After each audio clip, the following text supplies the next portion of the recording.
RCC record की series अपना देश अपना कानून सीरीज की 17वीं कड़ी राजद्रोह कानून सेडिटेशन लॉ में आपका स्वागत है।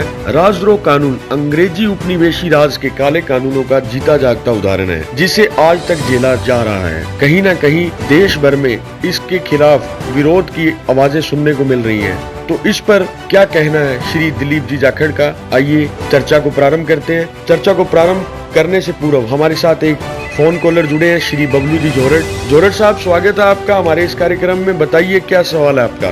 मैं दिलीप जाखड़ जी से जानना चाहता हूं कि राजद्रोह कानून के खिलाफ सुप्रीम कोर्ट में याचिका चल रही है कि इस कानून को हटाया जाए, पर इस कानून को हटाए देने से क्या देशद्रोही लोग निर्खुश नहीं हो जाएंगे क्या?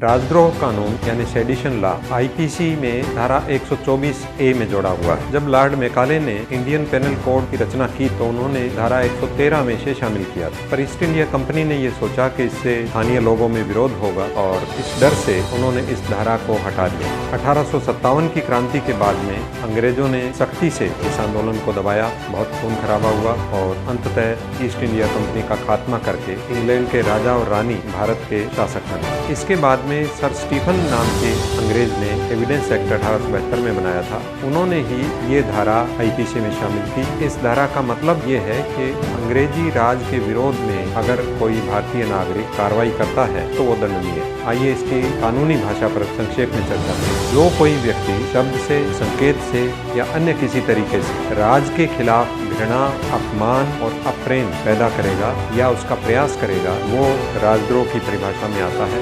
इसकी सजा 3 साल से लेकर उम्र कैद तक की हो सकती है। अंग्रेजों ने खुद अपने देश में इंग्लैंड में जो राजद्रोह कानून बनाया था उसमें सिर्फ 3 साल तक की सजा है। वो कानून भी इंग्लैंड की सरकार ने आज से 10-11 साल पहले समाप्त कर दिया है, लेकिन हमारे यहाँ ये कानून आज भी लागू है। राजद्रोह कानून का औचित्य क्या है?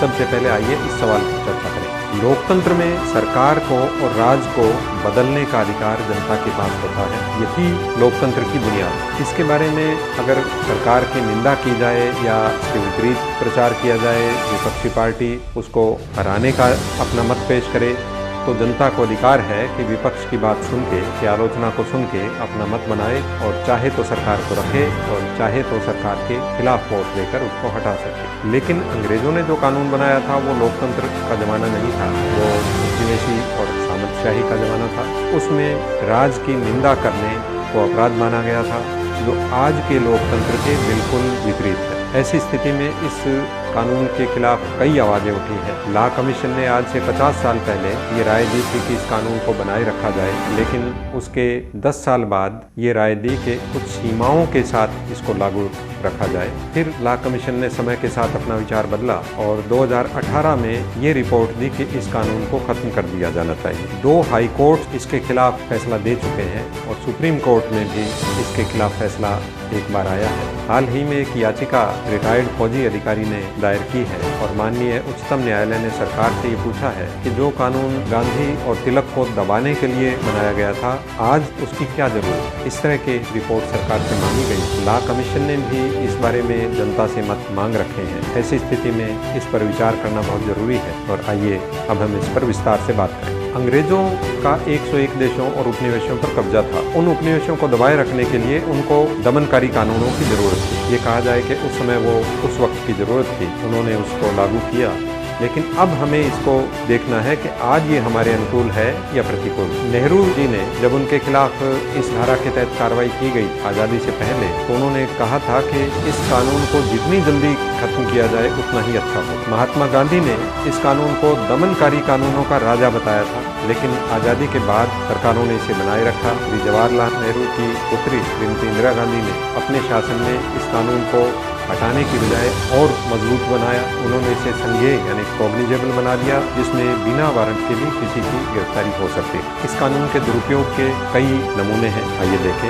तमिलनाडु की सीएम जयललिता के खिलाफ एक गायक ने कविता गाई थी, इस अपराध में उसके खिलाफ राजद्रोह लगा दिया गया। महाराष्ट्र में एक कार्टून बनाने पर इसका दुरुपयोग किया गया। हाल ही के किसान आंदोलन में किसानों के पक्ष में सच्चाई बताने पर कुछ पत्रकारों के खिलाफ यूपी गवर्नमेंट ने इस धारा का इस्तेमाल किया है। राजस्थान में सत्तासीन पार्टी के ही कुछ लोगों ने पार्टी के खिलाफ आवाज उठाई तो उनके खिलाफ भी राजद्रोह का केस किया गया। ये सब आरोप अदालत में लागू नहीं हुए या पुलिस ने ही इनको साबित नहीं माना। इसकी सजा का प्रतिशत 2 से लेकर 4% तक है, जो पिछले कई सालों के आंकड़े एनसीआरबी से हमने लिए हैं। इसके दर्ज होने के बाद मजे की बात यह है कि 50% से भी कम मामलों में पुलिस इसे चालान के लायक मानती है और सजा का आंकड़ा तो और भी कम हो जाता है। ऐसी स्थिति में ये लगता है कि इस कानून के पीछे असली मंशा अंग्रेजों की तो न्याय देने की थी ही नहीं, आज के टाइम में इसे न्याय की बजाय सबक सिखाने वाला कानून माना जाता है और उसी रूप में इसका इस्तेमाल किया जाता है। अब ये सवाल उठता है कि इस तरह की हरकतों का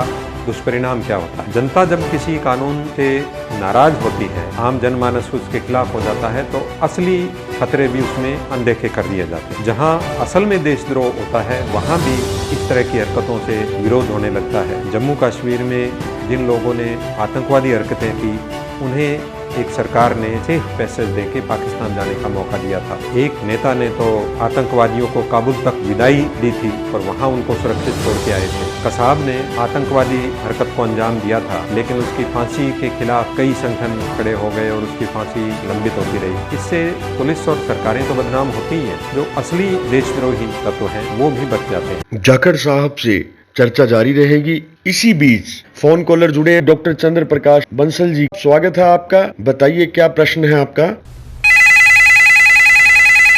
सर्वप्रथम law of land society Shri Ganganagar के अध्यक्ष श्री दिलीप जाखड़ जी का स्वागत करता हूं। आप व आपकी सोसाइटी द्वारा अंग्रेजों के जमाने के जो कानून हैं उनको बदलने के लिए आप द्वारा जो अभियान चलाया जा रहा है उसका मैं समर्थन करता हूं, एवं आप द्वारा जिन 3 सुनहरे कानूनों को लाए जाने का प्रस्ताव भेजा गया है उसका भी मैं स्वागत करता हूं। किंतु आप द्वारा राजद्रोह कानून को गलत बताया गया है। इस पर मैं श्री दिलीप जाखड़ जी से जानना चाहता हूं कि यदि राजद्रोह कानून गलत है तो देशद्रोह की हरकतों को काबू करने का उपाय क्या होगा और राष्ट्रीय सुरक्षा को हम कैसे मजबूत कर सकते हैं। शुक्रिया बंसल साहब आपके सवाल के लिए। मुझे पर्सनली डॉक्टर चंद्र प्रकाश बंसल जी के इस सवाल में बहुत गहराई लगी और मैं भी उत्सुक हूं इस सवाल के जवाब को जानने के लिए। तो आइए चर्चा शुरू करें श्री दिलीप जी से, उनसे सुनते हैं इस सवाल का उत्तर।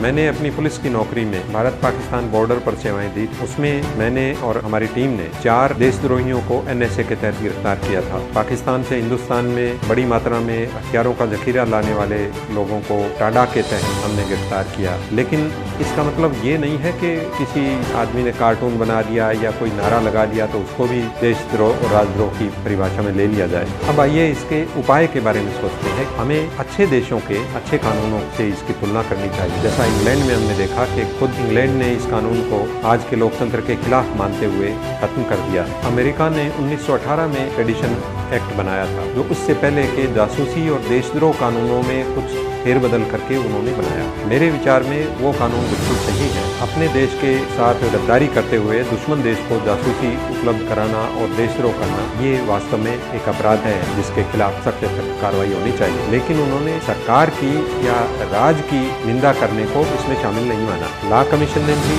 कई बार जांच करने के बाद आखिरकार 2018 में इसे हटाने की राय दी है। माननीय उच्चतम न्यायालय में अभी याचिका लंबित है और इस बारे में काफी बहस हो रही है और आज के टाइम में ये मामला गंभीरता से विचार करने का समय आ गया है। हमारी एक सोसाइटी है, society of law of land, स्वदेशी कानून सोसाइटी। इस सोसाइटी में हम इस तरह के मामलों पर विचार करते हैं। राजद्रोह कानून के बारे में हमने ये पाया है कि सिर्फ राजद्रोह कानून खत्म करना ही काफी नहीं। देशद्रोह की जो असली खतरनाक हरकतें हैं उनको कंट्रोल करने के लिए अमेरिका की तरह देशद्रोह कानून बनाया जाना भी जरूरी है। इससे भी आगे बढ़ के हमें देश प्रेम की भावना पैदा करना और भी ज्यादा जरूरी है। ये कैसे संभव होगा, ये बड़ा इम्पोर्टेंट और लाख रुपए का सवाल है। हमने पिछली कड़ी में और उससे पहली कड़ियों में सुनहरे कानूनों की बात की। काले कानूनों की जगह सुनहरे कानून बनाकर जनता का प्रेम और विश्वास सरकार जीत सकती है। इस तरीके से देश प्रेम को जगाया जा सकता है, लेकिन इसकी शर्त यह है कि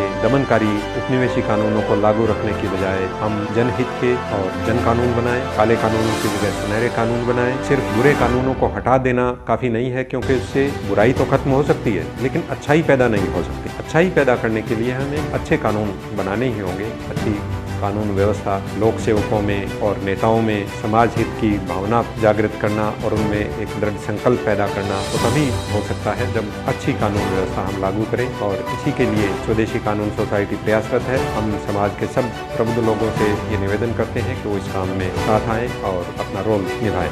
जय हिंद।